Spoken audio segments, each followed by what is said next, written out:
자, 세 번째 강의합니다. 자, 세 번째 강의하기 전에 신석기 시대의 중요한 토기 하나를 제가 말씀을 드리고 갈게요. 자, 신석기 시대에 보면 토기가 쭉 있죠. 거기 5장의 사진이 있는데 그 가운데에서 제일 중요한 사진이 뭐 같으세요? 익숙한 거.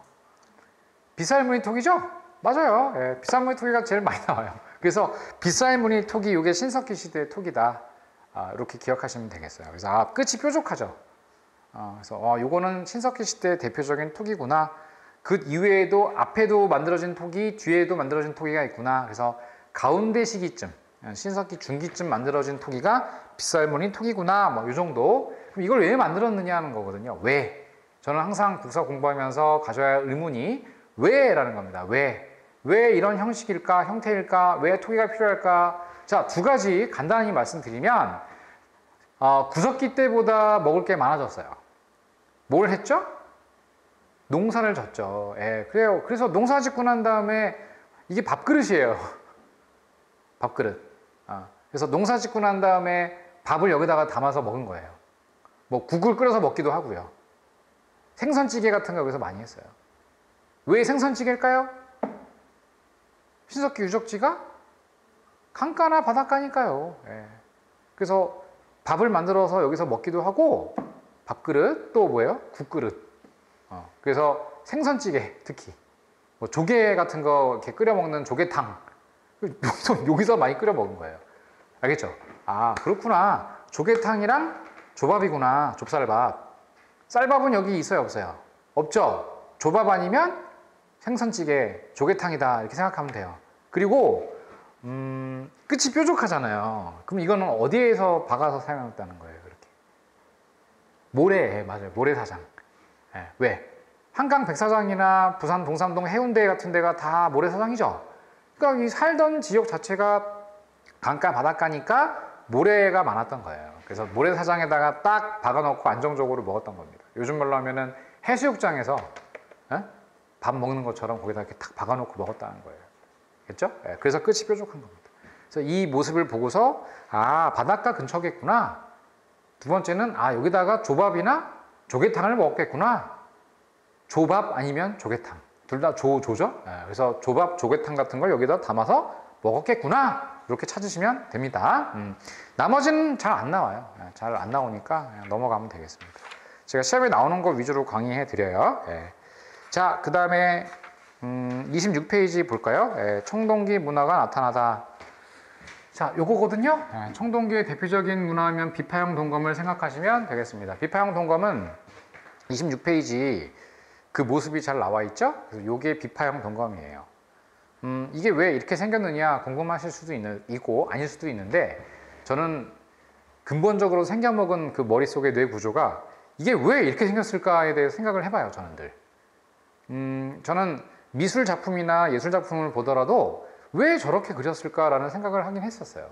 그러니까 머릿속이 완전 인문학으로 이렇게 들어가 있는 인간이라고 생각하면 되는데, 저의 머릿속에는 수리 구조는 없어요. 수학이나 물리적 구조는 전혀 없고 그냥 완전히 100% 문과 인간이라고 생각하시면 돼요. 그래서 이걸 보면서 왜 이렇게 생겼을까? 이것을 비파형이라고 해서 중국의 고대 악기 비파를 닮았거든요. 기타처럼 생긴 거. 근데 비파를 생각해서 만든 건 절대 아닐 거예요. 그냥 후대 사람들이 비파형이라고 부르니까 비파형이라고 했을 거예요.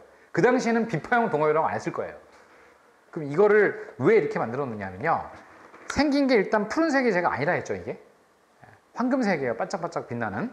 거기다가 위에는 이렇게 가느다란 구조고 돌기가 있고 이렇게 생겼잖아요. 근데 이걸 정면을 보니까 이렇지, 옆모습을 보면 어떻게 했냐면은 가느다래지다가 이 뚱뚱한 데 있죠, 가운데. 얘가 이렇게 돼요. 옆모습을 보면은 이렇게 생겼다가 두꺼워져요. 그럼 여기는 얇았고, 요 부분은 얇고, 요 부분은 두껍죠. 왜 이렇게 만들었을까요? 그리고 여기에 돌기가 튀어나온단 말이에요, 이렇게 돌기가. 이 돌기는 뭘까? 이런 거거든요. 이거는 살상용 도구입니다. 그러니까 전쟁에서 적군을 죽이기 위해 만들어진 도구죠.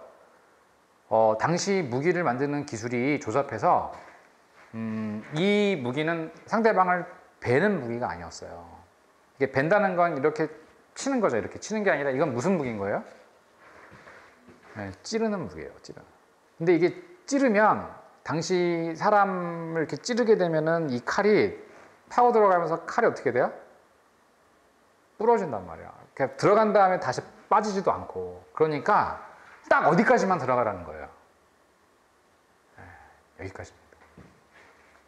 더 깊게 들어갈 필요도 없는 거예요. 이 무기는 치명상만 주고 빼면 되는 거예요. 그럼 돌기는 뭐예요? 여기까지만 들어가라는 거예요. 이거는 뭉툭하다는 거는 그 힘을 줘가지고서 이렇게 들어갈 때 뒤에서 힘을 가속을 주면서 이렇게 더 깊이 파고들 수 있게끔 뒤에 무게중심을 둔 거예요. 네, 그게 비평등. 알고 보면 무시무시한 무기입니다, 이게. 그래서 딱 사람을 공격할 때 적병을 여기까지만 공격해서 빠지게끔. 그래서 치고 빠지는 느낌. 네. 그래서 돌기는 더 들어갈 필요가 없는 거예요. 그래서 그까지가 엔딩 그 포인트입니다. 무슨 말인지 알겠죠? 네. 그래서 이게 만들어진 게 비평등검이에요. 이거는 그냥 부러지지도 않게끔 가볍게 찌르고 빼는 무기였다고 보시면 되는 거죠. 알고 보니까 비파형동검이 무시무시한 무기라는 거 알겠죠? 그리고 이 비파형동 크기가 크지도 않아요. 요만해요. 딱 요만해요. 요만하니까 이렇게 잡고서 쉽게 이렇게 흔들 수 있겠죠. 이렇게. 그 로마군 병사들이 사용했던 무기랑 비슷해요. 로마 제국의 병사들이 사용했던 게 그 글라디투스라고 하는 무기가 있는데 단검이에요. 단검. 그러니까 긴 게 아니라 단검으로 이렇게 치고 이렇게 찌르고 빼는 무기랑 똑같아요. 쉽게 휴대할 수 있었고. 이게 고조선 무기입니다. 알겠죠? 그래서 고조선의 단군 조선의 무기가 이거였다. 그러면 이게 다른 나라에는 이런 게 있느냐? 없어요. 그래서 이 무기가 비파형 동검은 우리 고조선의 무기이지 다른 주변의 무기는 아니다는 거예요. 그럼 요 비파형 동검이 발견되는 위치와 그 지역은 고조선의 영토와 일치하겠다. 이해가 되시죠? 그래서 이 비파형 동검이 발견되는 게 바로 거기 지도에 나오는 것처럼 비파형 동검 문화 이렇게 보이죠? 예, 여기서 주로 집중적으로 발견되는 거예요. 그러면 고조선이라고 부르는 나라는 위치가 어디였다는 거예요? 한반도예요? 만주예요? 만주였다는 거죠. 이해가 되시죠? 그래서 요 비파형 동검이 발견된 위치가 고조선 영토와 일치한다. 그래서 이걸 주로 내는 겁니다. 위치가 만주 일대이다. 주로 청동기 시대는 비파형 동검을 생각하시면 되겠다. 그리고 비파형 동검이 발견되는 게 어디랑 일치한다고요? 단군 조선과 일치한다. 그래서 요거를 주로 많이 내는 편. 그 다음에 27페이지 보시면 네, 거기 보면 제가 중요한 도구로 하나 더 써놓은 게 있었죠. 반달, 돌칼 보이시죠? 네, 그래서 가운데쯤 보면은 반달 돌칼이라고 해서 이렇게 반달형 모양으로 생긴 돌칼이 손에 쥐고서 자, 그 추수하는 작물이 벼거든요. 자, 벼를 이런 식으로 반달 돌칼로 추수했구나. 그래서 반달 돌칼로 벼를 추수했구나. 그 그림. 그래서 26페이지에서 제일 중요한 그림은 비파형 동검을 머릿속에 집어넣는 거. 두 번째 27페이지에서는 농사를 지을 때는 이렇게 반달 돌칼로 벼를 추수했다는 거. 그럼 추수한 벼를 어디에 담아서 먹었겠어요? 그릇이 필요한 거죠. 그 그릇이 바로 그 밑에 있는 미송이식 톡이다입니다. 거기 미송이식 톡이 미의 동글뱅이 쳐보실래요? 그 미가 뭐예요? 이 미는 아니지만 미송이식 토기가 사용되던 시기 미송이식 토기에는 뭐를 담아서 먹었다? 미를 담아서 먹었다 이렇게 외우시면 편해요. 그래서 미송이식 토기는 미를 담아서 먹었다. 벼 미자니까 청동기 시대 미송이식 토기까지 됐고요. 그 다음에 27페이지에 벼농사의 시작 그 얘기가 나오죠? 그래서 이 페이지에선 중요한 게 반달 돌칼, 벼, 미송이식 톡입니다. 알겠죠? 그래서 경제활동을 이렇게 쌀밥, 미송이식 톡이, 반달 돌칼 이 세 개를 여기서 알아두시면 돼요.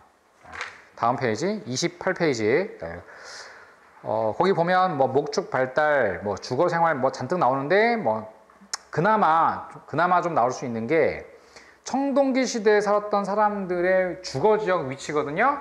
그럼 이제 여기인데 여기다 집어넣어야 되는 유적지가 이제 어디냐라는 거예요. 자, 여기는 강가나 바닷가였잖아요. 그럼 청동기 시대는 전쟁이 많아지니까 강가, 바닷가는 안 되겠죠. 개활지니까 방어에 어렵죠. 방어에 유리한 지역으로 옮겨가는데 거기 어디냐면은 배산 임수입니다. 배산 임수라는 건 뒤에 산이 있고 앞쪽에 강이 있는 형태겠죠. 네. 그래서 이런 배산 임수 형태로 옮겨간다. 그리고 집자리 유적도 암사동이나 부산 동삼동 같은 경우에는 집터가 동그래요. 그런데 요 청동시대로 가게 되면 직사각형 구조로 바뀌어 갑니다. 이렇게 움집 형태, 바닥 형태가 직사각형이 돼요. 신석기 시대는 원형이거든요. 그럼 이건 뭘 의미하냐면은 계급이 발생했다는 걸 보여주고, 계급이 발생했다는 건 빈부차가 발생했다는 걸 보여주고 있거든요. 그래서 좋은 집인 경우에는 한쪽에 부엌이 생겨요. 그러니까 이 집이 이전보다 더 좋은 집이라는 거예요. 넓이도 커지고 그 안에 공간도 나눠지고 부엌이 따로 있고 또 화덕도 한쪽에 있고, 그러니까 이런 식으로 부엌이 있다는 것은 화덕이 한쪽으로 옮겨갔다는 얘기거든요. 그러니까 집 구조가 그 안에서 분화되고 있는 거예요. 신석기 시대는 원형이니까 그 안에서 그냥 다 해요. 뭐가 뭐 부엌이고 뭐가 없어요. 그냥 다 똑같아요. 마치 텐트처럼 살아요. 그런데 청동기 시대의 집자리 유적은 주거 공간이 분리가 돼서 창고도 있고 또 부엌도 있고 다 달라져요. 그 얘기는 이전보다 빈부차가 발생하면서 돈 많은 사람이 많이 생겼다는 거죠. 부유층이 따로 생겼다. 그래서 직사각형 구조가 되는 거예요. 그래서 28페이지의 핵심은 반가로 4번 주거 생활에서 배산 임수 지형에다가 직사각형 움집을 짓고 살았다는 건데, 단지 외우는 게 아니라 신석기 시대보다 더 빈부차가 발생했다는 걸 보여주는 증거다. 알겠죠? 집자리 유적이 이제 동그란 게 아니라 직사각형이 되었다가 단순한 원형 서클을 선호하는 게 아니라 이제는 스퀘어 선호한다는 개념이 아니에요. 집자리 유적이 더 커지고 빈부차가 발생하면서 요즘 말하자면 오피스텔에서 살았느냐 아니면 넓은 평수에서 화장실 몇 개 생기고 부엌 따로 생기고 이런 게 생겼느냐의 개념인 거예요. 아시겠죠? 이걸 그 개념을 이해하시면 되겠고요. 그래서 거기 보면 특이할 만한 점은 가옥의 형태와 넓이가 다양하다는 점이며 이러거든요. 가옥의 형태와 넓이가 다양해진 이유는 뭘까요? 빈부 차이의 발생인 거예요. 그럼 빈부차가 발생했어요. 그럼 부자들이 그 부족의 지배자가 되겠죠. 빈부차가 발생했다는 얘기는 가난한 사람이랑 부자들을 구분하고 부자들이 지도자가 된다, 지배자가 된다는 얘기거든요. 그래서 5번에 보면 그래서 사회 구조가 바뀐 거예요. 사회 구조가 군장이 등장하였다. 이 군장이 족장인 거거든요. 군장은 그럼 남자겠죠? 이제부터는 부족장은 아까 여자였지만 이제 남자가 된다. 그래서 동글뱅이 2번 남녀 역할이 분화되었고 또 남자 중심의 사회다 보니까 정복 활동을 전개했다. 근거는 비파형 동검과 배산 임수 방어 지형에 유리한 취락 구조. 성벽도 막 만들어지고. 이게 청동기 시대의 특징이다. 한편 29페이지 보시면 거기 거석신앙이라고 나오는데 여기서의 핵심은 두 가지인데요. 고인돌과 암각화예요. 자, 이 고인돌은 아까 그 군장이 지배자가 등장했어요. 군장이 이 청동기 시대의 지배자죠. 자, 여기를 다시 설명하면 단군조선의 단군 왕검이 이제 등장했잖아요. 그럼 이 할아버지 돌아가시면 어떻게 할 거냐는 거예요. 바로 어디에 고인돌이라는 걸 만들어서 무덤을 만들어 준 거예요. 고인돌은 많은 노동력이 필요해요. 그 무게가 엄청나게 무겁기 때문에 이거를 개인이 만들 수 있는 게 아니에요. 그 집단 전체가 동원됐다고 봐야 됩니다. 그럼 고인돌은 누굴 위한 거다? 단군왕검, 부족장 혹은 군장을 위한 것이다 라고 봐야 돼요. 그래서 권력이 생겼구나. 고인돌의 크기가 곧 권력의 크기인 거예요. 그래서 이게 지배계급이 등장했구나 알 수 있죠. 그래서 29페이지 맨 위에 있는 청동기 시대의 무덤 가운데 인천 강화도에서 발견된 탁자식 고인돌 찾았죠? 거기다 현관 치시면 돼요. 탁자식 고인돌이야말로 제일 중요한 또 하나의 고조선의 영역을 알려주는 근거이다. 그러면 두 번째 나왔어요. 비파형 동검, 아까 고조선의 영역을 알려주는 유물이라고 제가 얘기를 하였죠. 비파형 동검. 너무했다. 그쵸? 그럼 비파형 동검 살아있을 때는 이거 들고 댕기던 할아버지가 죽어서는 어디 들어가는 거예요? 고인돌에 들어가는 거죠. 그래서 이 비파형 동검과 고인돌이 단군조선, 즉 청동기 시대의 대표적인 도구와 무덤이라는 거죠.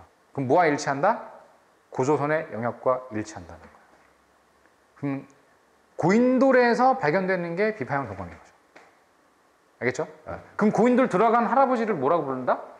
단군 왕검 내지 군장이라고 부른다. 그 군장은 할머니다, 할아버지다? 할아버지다. 요거. 이해가 되시죠? 그래서 청동기의 모습을 이해하시면 되겠다. 일단 반가로 2번 요거는 암각화인데요. 이것도 자주 나오는 편이거든요. 요번에도 나왔어요. 이게 암각화가 암하면 바위, 각화 그러면 새겨서 그린 그림이란 뜻이거든요. 그래서 바위에 새긴 그림을 암각화라고 해요. 그 암각화는 우리나라에 총 3개 정도가 남아있는데 그 중에서 가장 많이 나오는 암각화는 하나밖에 없어요. 저는 이 하나가 나올 거라고 보고 있는데 그게 뭐냐면 울주에서 발견된 반구대 암각화예요. 울주 반구대 암각화. 거기 동글뱅이 1번에다가 현관문 치시면 되겠고, 시베리아 계통 영향을 받아, 자, 거북 동글뱅이. 거북이를 한자로 하면 뭐라고 쓰게 됩니까? 거북구죠. 거북구. 그래서 여기를 반구대라고 부르는 거예요. 반구대. 반구대 할 때 구자가 거북구자예요. 그러면 왜 반구라고 했냐면요. 거북이가 배영을 하고 있거든요. 거꾸로 뒤집혀서. 그 그림을 보면 거북이가 배영하는 그림을 그려놨거든요. 그래서 이걸 반구라고 해요. 반구. 그럼 반구대 암각화에 그려진 그림 중에 대표적인 게 뭐다? 거북이다. 그럼 거북이만 헤엄치고 있느냐? 아니에요. 거북이가 항상 헤엄치고 있을 때 옆에 뭐가 같이 헤엄치고 있냐면 고래떼가 무리 이동하는 걸 거기다 새겨놨어요. 고래. 그래서 거기 보면 거북이 이렇게 써 있잖아요. 근데 거기 보면 고래를 비롯한 이렇게 써 있죠. 그럼 거북이와 고래가 바닷가에서 이렇게 무리 이동하는 것을 바위에다가 새긴 그림이다. 이걸 울주 반구대 암각화라고 해요. 이게 왜 중요하냐면은 당시에 울주에 살았던 청동기 시대 인간들이 고래 사냥하면서 먹고 살았다는 증거입니다. 당시 고래의 무리 이동의 루트가 우리 동해안이에요. 이 고래라는 동물이 영리하잖아요. 포유류 가운데. 얘네가 냉탕, 온탕을 왔다 갔다 하고 놀아요. 동해가 그렇거든요. 그래서 동해가 그 쿠로시오 해류랑 뭐 난류가 이렇게 합쳐지는 곳이라서 따뜻한 물이 있는 곳도 있지만 차가운 물이 있는 곳도 있거든요. 그래서 고래가 이놈들이 웃긴 게 시원한 데에 있다가 갑자기 따뜻한 데로 가기도 하고 따뜻한 데에 있다가 다시 시원한 데로 왔다 갔다 해요. 그 루트가 우리 동해 루트, 일본이랑 대한해협 사이 있죠. 그 루트예요. 거기를 왔다 갔다 해요. 그럼 거기에 육지 있는 데가 울산이거든요. 그러니까 울산광역시 울주군. 그래서 울주군에 있는 사람들이 고래가 무리동하는 거를 멀리서 이렇게 늘 본 거예요. 여러분들 혹시 고래가 무리동하는 거를 육지에서 본 적이 있으세요? 없으세요? 저는 봤거든요. 어디서 봤냐면 우리나라에서 못 봤고 캘리포니아 해안에서 봤어요. 캘리포니아 해안에서 이렇게 빅서라고 하는 고속도로를 이렇게 다니다 보면은 태평양이 보인단 말이에요. 그럼 태평양에서 이렇게 자동차를 가지고 운전을 막 하고 가다가 고래가 갑자기 딱 보인 적이 있어요. 그랬더니 진짜 고래가 있는 거 어떻게 아세요? 멀리서 안 보이잖아요. 그럼 뭘 통해 알 수 있을 것 같으세요? 물을 뿜어요, 애들이. 분수처럼. 그래서 바다를 이렇게 달리다가 보면은 갑자기 물이 확 올라올 때가 있거든요. 그래서 제 사촌 동생이 형, 고래떼다 이런 거야. 그래서 어떻게 알아? 했더니 물이 막 올라오잖아. 저게 고래야 이러더라고. 보고 가자 해서 봤는데 진짜 고래가 거기서 막 놀아요. 그러면 울주에 있는 반구대 암각화를 그린 그분들도, 이 청동기 인간들도 그걸 본 거죠. 그럼 고래가 물 뿌리는 걸 보는 순간 저희들처럼 와 멋있다가 해요? 아니면 와 맛있겠다 해요? 와 맛있겠다죠. 그래서 물 뿌리는 걸 보고 뛰어나가는 겁니다. 그래서 그 반구대 암각화 그림을 보면 배를 타고 막 나가가지고 그 여러 통발이라고 통나무로 만든 배 있죠. 그 배에다가 여러 명이 나눠 타가지고 열심히 노를 져가지고 작살을 던진 장면이 나와요. 여기. 그래서 거기 보면 두 번째 줄에 작살에 꽂힌 고래 그림이 있다 이렇게 써 있죠. 그래서 아, 청동기 시대에 살았던 사람들이 고래를 사냥을 하면서 주로 식생활을 여기에서 이렇게 고래고기를 먹었구나라는 걸 알려주는 일종의 당시의 생활상을 보여주는 살아있는 내셔널 지오그래피입니다. 이게 굉장하죠? 그래서 이 그림이 아주 중요하면서도 세계적으로도 중요한 곳이에요. 여기가. 근데 이게 평상시에 가면 이 방고대 암각화를 못 봐요. 그냥 물속에 잠겨 있거든요. 이게 물속 아래에 있어요. 그게 가물었을 때, 물이 다 빠졌을 때 있죠. 그때 가서 볼 수 있어요. 그래서 이 암각화의 보존 문제가 지금 우리나라에서 이슈화되고 있다. 이걸 보존하려고 나라에서 많은 재정을 투입했는데 실패했어요. 물을 들어오는 걸 막으려고 했는데 못 막아요, 이게 지금. 어쨌든 이 반고대 암각화 그런 곳이에요. 평상시에 가면 수면 아래에 있더라, 이 얘기. 그럼 중요한 건 거석신앙. 우리나라의 돌을 가지고서 무덤을 만든다던가 그 돌 표면에다가 그 당시 살았던 사람들이 그림을 그린다던가가 다 어느 시대다? 청동기 시대다.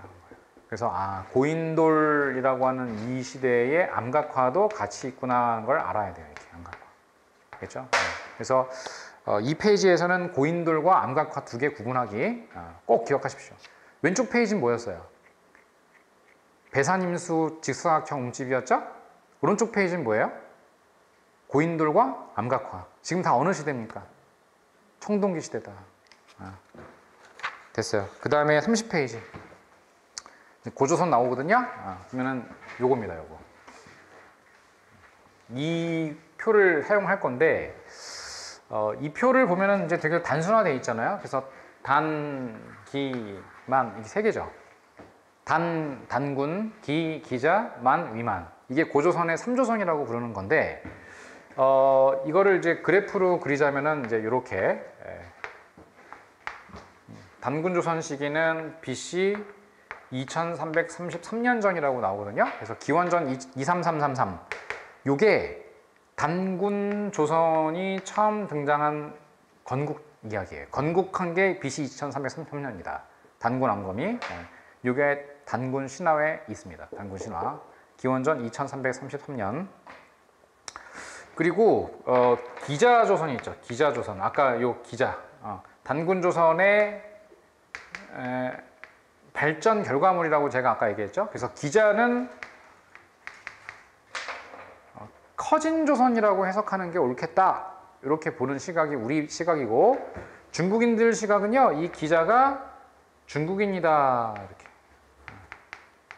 중국인이다. 그래서 중국인 기자가 뭐 공자, 맹자, 기자 뭐 이런 기자가 사람이 중국에서 와가지고 고조선의 새로운 왕이 되었다. 이제 이런 주장인 거예요. 근데 전자와 후자 가운데는 우리 역사에서 후자를 거의 오랫동안 실제로 믿어왔어요. 중국인 기자가 우리나라에 와가지고 새롭게 왕이 되었다. 요거를 우리 학자들이 그냥 옛날부터 쭉 그냥 믿어왔어요. 그럼 이를 통해 알 수 있는 것은 중화의식이죠, 우리나라. 그러니까 우리 한국의 학자들, 조선의 학자들까지 기자가 우리나라에 와가지고 왕이 되었다는 사실을 믿었어요. 심지어 5,000원짜리 표지 모델 아저씨, 율곡 이 아저씨 있죠. 그 율곡 이 아저씨도 기자가 우리나라에 와서 왕이 되셨다는 것을 믿어 의심치 않았어요. 그래서 그 관련된 역사책을 율곡이 쓰기도 했어요. 이를 통해서 중국의 조선에 대한 종주권 개념이 여기 들어가 있거든요. 그러니까 중국이 우리나라를 이렇게 지배하고 있다는 개념. 근데 실학자들은 그렇게 생각하지 않았어요. 실학자들은 국학자들, 아까 얘기한 정한문 있죠. 정인보, 안재용, 뭐 문일평 이런 분들은 아니다. 아니다라고 했어요. 왜? 좀 깊게 들어가면 우리가 맨날 이런 생각 갖고 있었기 때문에 중국의 지배를 받거나 일본의 지배를 받게 된 거야 이거예요. 그래서 이런 생각이 아니라 우리는 자주적이고 독립적인 국가여서 이걸 내세우는 과정에서 기자가 중국인으로 보게 되면 우리가 중국의 아류가 되잖아요. 아니다라는 거예요. 그래서 이 기자는 사람이 아니라 단군조선이 발전한 형태로 파악하는 게 옳다. 이게 우리 시각인 거예요. 알겠죠? 근데 우리 조상들은 조선시대 학자들까지 심지어 이율곡이라는 그분까지도 기자를 중국인으로 보았다. 알겠죠? 그 두 가지 생각이 있어요. 근데 어쨌건 이 기자조선 성립 시기는 사실 마땅치는 않아요. 그게 언제인지는 잘 모르고 대략적으로 기원전 한 4세기 정도로 봐요. 기원전 4세기로 지금 보고 있다. 확실치는 않다. 그러면 이 기원전 4세기 기저조선의 왕이 누구와 누구가 있다는 거예요? 부왕과 준왕이 있는 거죠. 그래서 기저조선의 왕은 기부, 기준이라 그래요. 성씨를 기씨로 봤어요. 그래서 이게 이름이고 해서 기부, 기준이라 했다. 근데 이들은 왕이라고 생각했다. 그럼 왕이 있다는 얘기는 왕 밑에 관료 조직도 있다는 얘기인 거죠. 공무원들. 대통령이 있으면 국무총리가 있고 장관이 있고 참모총장이 있는 것처럼 왕 밑에 상이라고 하는 관직, 이게 이제 재상이에요. 재상. 그 다음에 장관에 해당하는 대부와 참모총장 같은 거에 해당하는 장군 등이 있다. 그래서 왕 밑에 상, 대부, 장군이라는 관료 조직이 있었다. 요게 올해 2025년 지방직 기출문제입니다. 보기에 나왔어요. 보기에. 그래서 다음에서 설명하는 나라는 어떤 나라인가? 보기에 상, 대부, 장군 등의 관료 조직이 있었다. 이렇게 보기에 나온 적이 있어요. 요거. 근데 답은 아니었어요, 이게. 정답은 아니었는데 그냥 오답 중에 하나로서 그냥 나온 적은 있다. 그래서 고조선 관련되어 있는 관료 조직이 상대장입니다. 상대장. 상대장. 자주 나오니까 이거는 정말 많이 나오는 겁니다. 출제 확률이 거의 100%죠. 고조선 관련되어 있는 문제를 물어볼 때는 기자조선 시기 때의 상대장, 이 세 가지 관료 조직을 꼭 물어봐요. 한편 이 시기 때의 중국 상황은 어떤 나라다? 진나라다. 진나라. 그리고 마지막 시기가 한나라가 등장하는 시기거든요. 그래서 한나라는 이때. 자, 다음 이제 세 번째 시기 위만 갑니다. 위만은 중국에서 진나라에서 한나라로 바뀌는 격변기예요. 왕조가 교체되는 시기에 위만이라는 사람은 한나라를 세운 한나라 고조를 싫어했던 사람이에요. 한나라 고조와 사이가 안 좋았어요. 위만이. 그래서 위만이 한나라가 수립될 때 우리나라로 도망온 거예요. 근데 위만이 들어오자 준왕이 위만을 바라본 태도가 좀 특이해요. 자, 볼까요? 어디 보시냐면은 페이지 33 보세요. 거기 보면 반가로 3번에 위만 조선의 성립이라고 나오죠. 맨 밑에 보이시죠? 요거거든요. 위만이 입국하던 당시의 상황은 진한 교체기였다. 거기다 체크. 진한 교체기니까 진나라에서 한나라로 교체가 되는 시점이라는 거죠. 이때 위만이 준왕 밑으로 들어온 거예요. 근데 준왕 밑으로 들어올 때 1000명의 무리를 이끌고 고조선으로 들어왔는데, 자, 그럼 위만은 여기서 중요한 게 중국인인가 한국인인가의 문제거든요. 한국인이라기보다 조선인인가의 문제거든요. 중국인인가 조선인인가의 문제예요. 그럼 이 사람은 여러분들 봤을 때 어느 나라 사람 같아요? 진한 교체기에 중국에서 1000명을 이끌고 왔다면 어느 나라 사람 같으세요? 중국인 같죠? 그쵸? 이제 그래서 그게 문제가 생기는 거예요. 이 사람이 중국인이라면 우리나라가 또다시 중국에게 정권을 뺏기는 형태가 되는 거예요. 그럼 위만조선은 중국사가 되는 거예요. 이렇게 되면. 그죠? 그래서 우리 입장은 어떤 입장이냐면은, 자, 아니다. 위만은 우리가 봤을 때 중국인이 아니다. 중국인이 아니라 중국 땅에 살던 조선인이다. 이라는 거예요. 그래야 이 영속성이 생기는 거예요. 조선이. 그러면 위만이 조선인이다라고 볼 수 있는 근거를 우리가 제시해야 될 거 아니에요?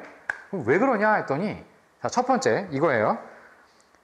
들어오자마자 준왕은 위만을 신임했다. 신뢰했다. 믿었다. 믿어서 박사라는 관직을 바로 줬다. 이게 위만이 조선인이라는 근거가 될 수 있을까요? 이제 이런 거예요. 그러니까 조선의 왕이었던 준왕이 위만을 바로 신임했다는 거예요. 믿었다. 그게 조선인이기 때문에 믿었지 중국인이라면 믿었겠냐, 이런 개념인 거예요. 알겠죠? 그 다음, 그런데 이러한 상황에서 결국은 이 위만이 그 신임과 신뢰를 주었던 준왕의 뒤통수를 빡 친 거야. 그래서 어떻게 했냐면 위만이 세력을 확대해가지고 기원전 194년 고조선의 준왕이 남쪽으로 달아나고 위만이 조선의 왕으로 즉위한 거예요. 그러니까 이게 몇 년이라고 나와요? 기원전 194년이죠. 근데 이게 문제 풀다 보면 이런 표가 자주 나오거든요. 그래서 고조선 표가 이렇게 나와요. 기원전 2333년, 기원전 4세기, 기원전 194년. 여기 끝에 뭐라고 기준점을 다냐면은 BC, 기원전 108년. 이렇게 돼요. 그래서 요 구간에 있던 일을 찾아라 이런 식으로 내는 경우가 많아요. 이게 난이도가 높아요. 근데 기원전 194년은 뭐가 성립되는 시기라고 했어요, 제가? 위만이 왕위를 뺏는 시기라고 했죠? 그러면 원래 왕이 누구라 했어요? 다시 리뷰. 위만에게 왕위를 준 왕의 이름은? 준왕이죠. 그러니까 준왕은 위만을 신뢰했고 신임했는데 그 신임을 뒤통수를 팍 친 게 위만이라는 거예요. 그래서 준왕이 뒤통수를 맞고 남쪽으로 달아났고 위만이 조선을 차지하게 된다는 거예요. 자, 이 사건을 여러분들은 어떻게 봐야 되느냐의 문제거든요. 자, 그럼 위만조선은 중국사입니까? 한국사입니까? 배우니까 한국사겠죠? 말씀드렸다시피 그러면 위만을 한국인으로 보는 이유는, 위만조선을 한국사로 보는 근거는 무엇인가? 그러니까 첫 번째, 뭐예요? 들어오자마자 신뢰했다. 이게 중국인이라면 절대 신뢰를 안 했을 거다. 사이가 지금 안 좋은데 중국이랑. 그러니까 중국이면 어떻게 신뢰해? 뭘 믿고? 그죠? 근데 위만은 그 신임을 뒤통수를 쳤어요. 그럼 나쁜 놈 아니냐? 근데 그걸 떠나서 뭐 왕위를 빼앗느냐 뭐 뺏기느냐 이걸 떠나서 위만이 우리 입장에서는 이게 중국인이냐 조선인이냐가 되게 중요한 문제거든요. 뺏어도 조선인이면 용서가 돼. 왜? 조선인이니까, 같은 민족이니까. 보세요. 다음 페이지. 그래서 34페이지에 위만 조선의 성격에 대해서 학자들이 매우 중요하게 여기는 거예요. 자, 이 성격은 이 사람이 결국 뭐라는 거예요? 중국인이냐 한국인이냐의 문제인 거예요. 쉽게 얘기하면 이게 진짜 오리지널 중국인이냐 아니면 중국 땅에 살던 조선족이냐의 문제인 거예요. 네? 그래서 읽어볼까? 위만이 연나라 사람이라 하여 위만 조선을 중국의 정권으로 보는 견해도 있지만, 분명히 얘기하고 있죠. 중국의 정권이라 보는 입장도 있지만 현재 우리는 어떤 입장이다?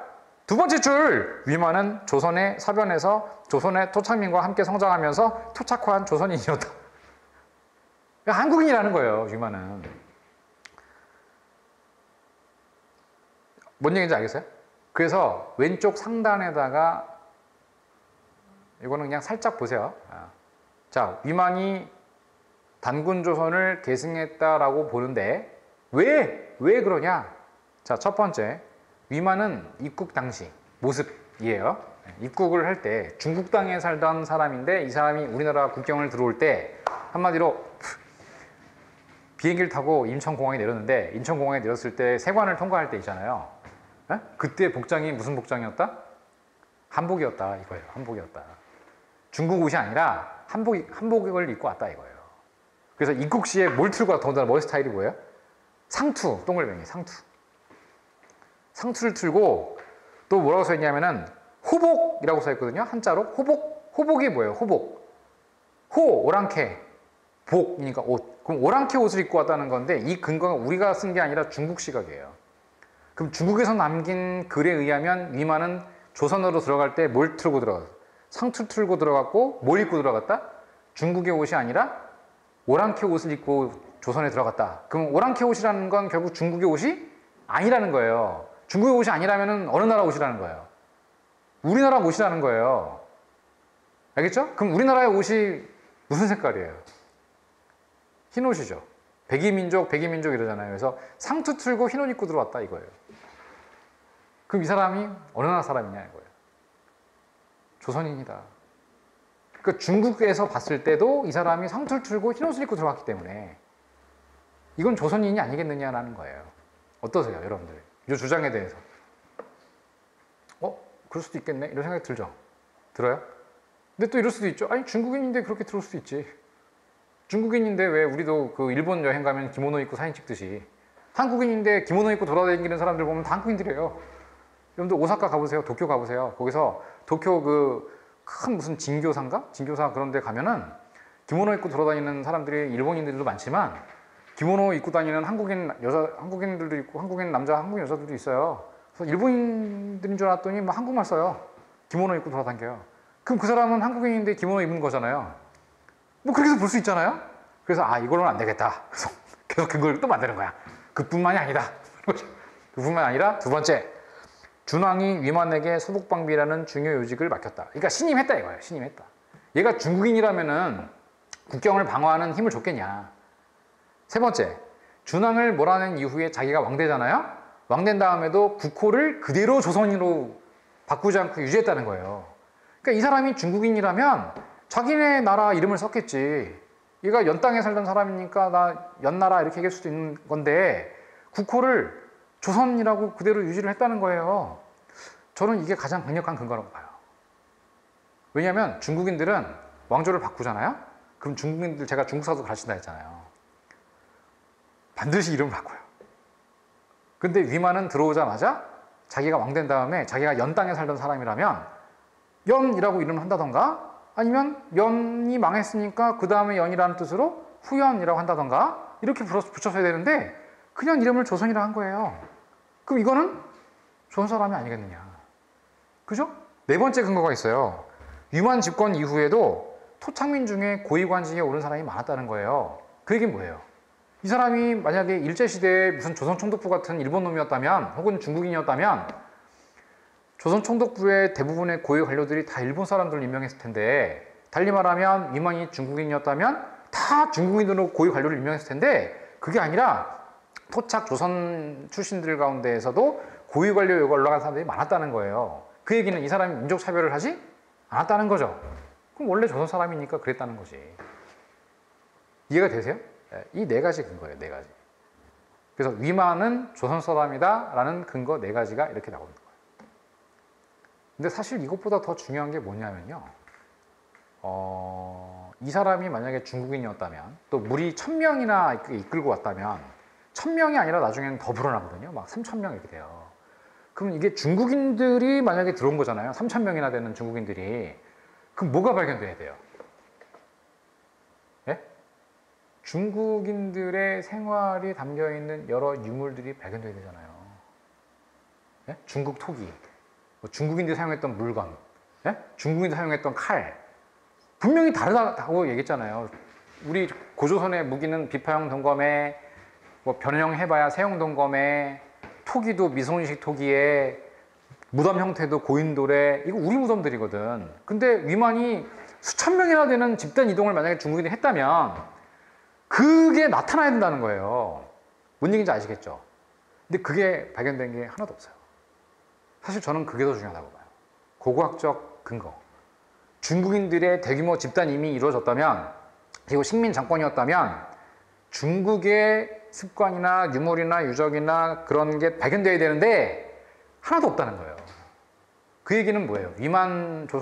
위만이라는 사람이 데리고 들어온 1000명의 유민은 어디 출신이다? 조선 출신이라는 거예요. 뭔 얘기인지 아시겠죠? 네.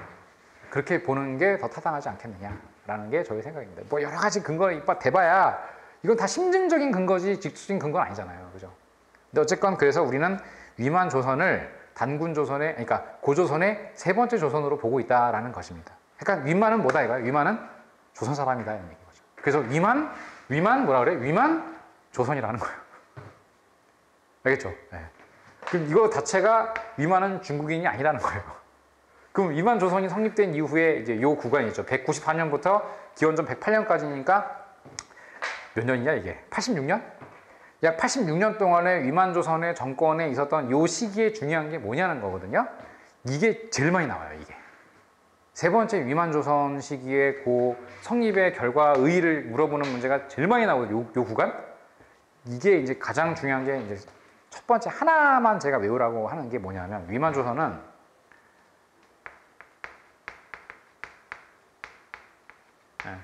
중개 무역으로 성장했다. 이게 되게 중요한 팩트예요. 위만 조선은 중개 무역으로 성장했다. 그래서 34페이지에 동글뱅이 3번 있죠. 중개 무역으로 성장했다. 남방의 진국과 중국의 한나라의 직접 교역을 막아 동방 무역의 이득을 독점하였다. 그러면 중국과 한반도 남부 지역에 있는 정권 사이에 있어서의 무역을 중간에서 딱 가로막아서 이득을 다 취했다는 얘기인 거죠. 이게 중개무역의 이득이거든요. 그럼 주의할 점도 있어요. 꼭 알아야 되는 것 중에. 그럼 무역을 했다면은 뭘 주고받았다는 건데, 한반도 남쪽, 그러니까 지금 우리가 살고 있는 여기거든요. 한반도 남쪽이니까 대한민국 정도 되는 이 지역에서 가장 많이 나왔던 특산물이 뭐냐는 거예요. 중국인들이 뭘 사가거든요, 자꾸. 우리가 중국에 대해 수출하는 게 뭐냐는 거예요. 지금 이 시대에 제일 중요한 수출품은 뭐예요? 무역에 있어서 가장 중요한 핫한 아이템이 뭐예요, 지금? 지금. IT죠. 반도체 같은 거. 이게 가장 핫하죠. 한반도에서 제일 잘 만드는 게 뭐예요? 반도체죠. 그거를 중국에 수출하고 미국에 수출하면서 우리가 이득을 얻는 거 아니에요? 그럼 이 당시에 반도체 같은 게 뭐 같으세요? 제일 중요한 아이템? 요 위로 올라가 보세요. 뭐예요? 네, 철입니다. 철강산업. 좋은 철. 그 좋은 철이 어디서 가장 많이 났냐면 한반도 남부에서 가장 많이 났어요. 지금도 그 근거가 뭐냐면 포항에 가면 뭐가 있어요? 포항제철. 철강산업이 우리가 세계 최강 산업 중에 하나거든요. 우리나라가 제일 잘 만드는 게 철이란 말이에요. 그때도 그랬어. 그래서 그 철기 좋은 철이 많이 나가지고 중국 한나라 아시죠? 한나라. 장기판에 나오는 그 빨간색 말. 그게 한나라거든요. 걔네들이 우리나라에 와가지고 철기를 많이 사갔어요. 근데 철기 사가려니까 육로로 들어와서 사가는 게 아니라 바다를 가지고 배 타고 와가지고 사갔거든요. 근데 배 타고 오려니까 항상 어딜 지나가야 돼요? 위만을 지나가야 되거든. 그럼 중국 한나라가 우리나라의 뭐 포항이나 울산이나 이런 데 가려면 배를 타고 가야 되는데 항상 평양 근처에 있는 위만을 거쳐 가야 했기 때문에 위만은 바로 뭘 때린 거야? 통행세 혹은 야 니네들 지금 철기 사러 가냐? 우리가 철기 있으니까 우리한테 사가. 거기까지 가. 이런다던가. 아니면 철기를 사가지고 다시 돌아가는 한나라 배를 붙잡고 니네 좋은 철 많이 사가네? 내려놓고 가. 그런 거죠. 그거 내려놓고 몸만 가. 이런 거죠. 이런 걸 하다 보니까 중개무역으로 위만조선이 성장한 거예요. 그럼 이렇게 되면 누가 화가 날까요? 남쪽에 있는 사람들이 화가 날까요? 중국 한나라가 화가 날까요? 물론 남쪽에 있는 사람들 화가 나겠지만 주로 누가 빡치겠어요? 당시 세계 최강대국이라는 한나라가 화가 나겠죠. 그래서 이 중개무역으로 성장하는 과정에서 중국 정권인 한나라라는 통일제국의 심기를 건드린 거예요. 그래서 이 중개무역 때문에 바로 뭐가 있었다고 봐야 돼요? 네, 이거다 이거지. 한나라의 무제라는 황제가 우거왕을 공격한 것입니다.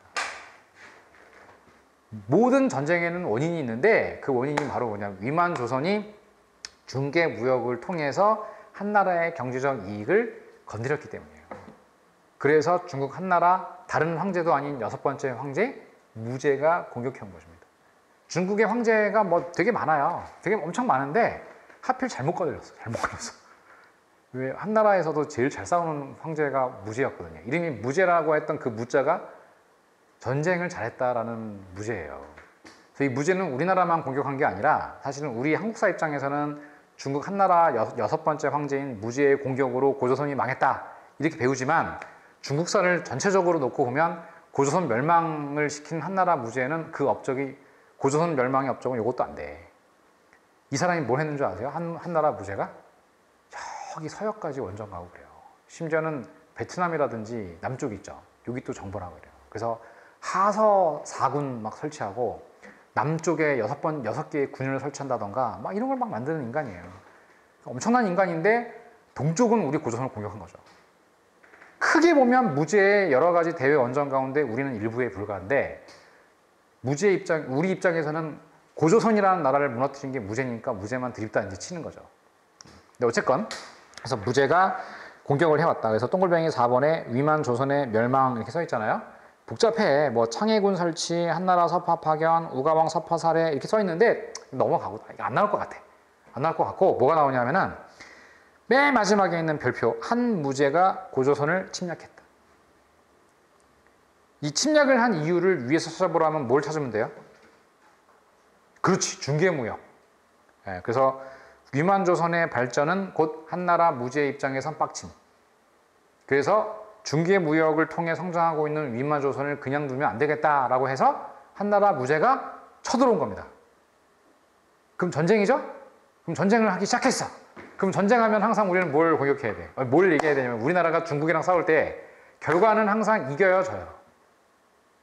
이긴 경우가 많다, 진 경우가 많다. 어떤 경우가 많은 것 같으세요? 중국이랑 전쟁했을 때. 진 경우가 훨씬 많죠.